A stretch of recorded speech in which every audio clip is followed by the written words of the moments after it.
Some பார்த்துட்ருக்கோம். 4 typists are employed to complete a work in 12 days. 2 more typists are added to they will finish the same work in dash days.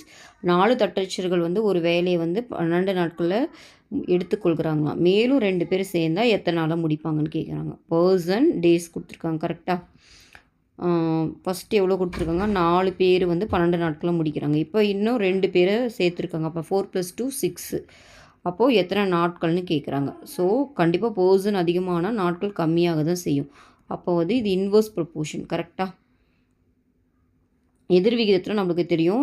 இது X இது ஒய்ன்னு எடுத்துட்டிங்கன்னா அந்த multiplication தான் கான்ஸ்டண்ட்டாக இருக்கும். அப்போது 4 × 12 which is equal to 6 × இது தெரியாத எக்ஸ்ன்னு எடுத்துக்கிறோம். ஓகேவா? அப்போ எனக்கு எக்ஸ் வேணும்னா 4 × 12 / 6ன்னு வரும். 6 டேபிளில் கேன்சல் பண்ணிங்கன்னா 1 டைமு 2 டைமு 4 2s are அப்போ 8. அப்போது 8 days. ஓகேவா?